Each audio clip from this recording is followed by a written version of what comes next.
शंकर जी को भरी सभा में गालियां देते रहे ससुर जी, दक्ष प्रजापति। और शंकर जी क्या करते रहे? मैया आपको कोई गाली दे तो आप क्या करोगी? बोलो। ऐसे हंस दोगी जैसे यहां हंस रही हो? नहीं हंसोगी ना, गुस्सा आएगा। पर शंकर जी को गुस्सा नहीं आया, क्रोध नहीं आया। शंकर जी समझ रहे थे ये मूर्ख है, तो कैसे मूर्ख के सामने मैं भी मूर्ख बन जाऊं?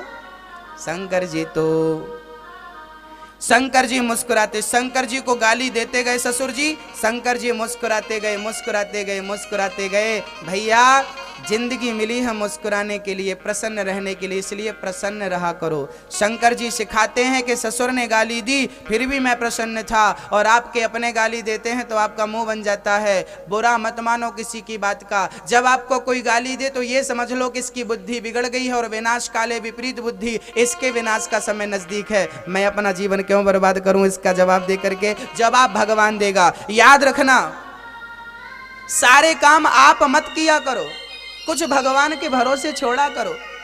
आपने मुझे गाली दी, मैं भी आपको दिया हिसाब बराबर, लेकिन आपने मुझे गाली दी और मैं चुप रह गया तो केस भगवान की अदालत में पहुंच गया। और जब उसकी अदालत में पहुंचता है ना, तो हिसाब किताब वो करता है। जब तुझसे ना सुलझे तेरे उलझे हुए धंधे, तो भगवान के इंसाफ पे छोड़ दे ऐ बंदे। वही तेरी मुश्किल आसान करेगा, जो तू ना कर सका वो भगवान करेगा। जो निर्णय हम नहीं कर पाते वो निर्णय परमात्मा करता है, इसीलिए आप छोड़ दो, आप टेंशन मत लो। जो परमात्मा करेगा अच्छा करेगा, उसके भरोसे छोड़ दो, भूल जाओ।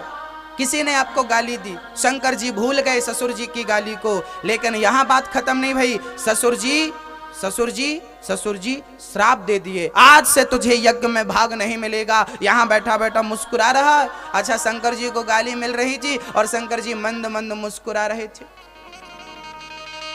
आपकी सास ना गाली दिया करे तो आप भी मुस्कुराया करो। मैया आप नहीं मुस्कुराती हो? हाँ, मुस्कुराया करो। सास गाली देना तो बहू को मुस्कुराना चाहिए, बहू गाली दे तो सास को मुस्कुराना चाहिए। गाली के बदले गाली नहीं देना चाहिए। क्यों? क्योंकि बताओ, आपको कुत्ता काटता है तो क्या आप भी कुत्ते को काटते हो?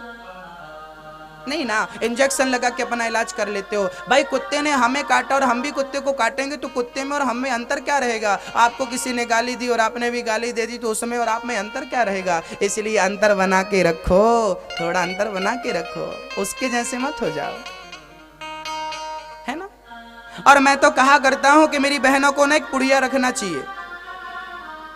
हाँ, बहुत काम की ये पुड़िया है, मैं हर कथा में बांटता रहता हूं। ये पुड़िया हमारी बहनें लेती भी हैं। महाराज जी कौन सी पुड़िया? एक बहू आ गई मेरे पास, गुरुजी मेरी सास बहुत गाली देती है, कोई दवाई दे दो। गुरुजी सास बहुत गाली देती है, कोई दवाई दे दो। मैंने उसको कागज की एक पुड़िया बनाई और पुड़िया बनाकर उसको दिया। मैंने कहा जब तेरी सास गाली देना तो इसको अपनी दोनों दाढ़ों के बीच में यहां दबा लिया कर। बोली ठीक है।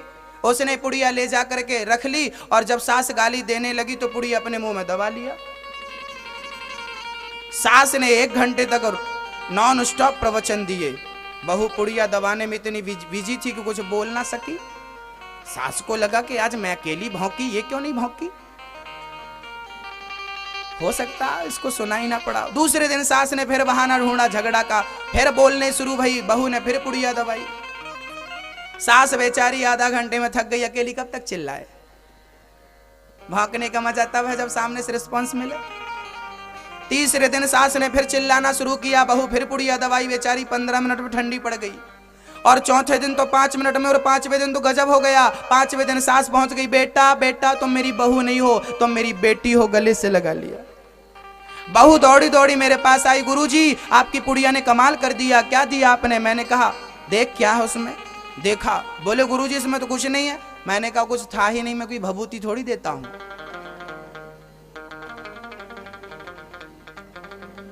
तो बोली गुरुजी मेरी सास मां कैसे बन गई? मैंने कहा मेरी बहन इस पुड़िया के कारण तेरी सास मां नहीं बनी। मैं तुझसे कहता कि सास गाली दे और तू चुप रहना, तेरे से चुप रहना आता नहीं है, इसलिए मैंने काम दे दिया कि चल पुड़िया दबा। सास गाली देती गई और तू चुपचाप सुनती गई, सुनती गई, सुनती गई, तो परिणाम ये हुआ कि सास को आगे बढ़कर के तुझे गले से लगाना पड़ा। देख, सास गाली देती गई और तू चुपचाप सहती गई, तो सास के अंदर परिवर्तन हो गया कि नहीं?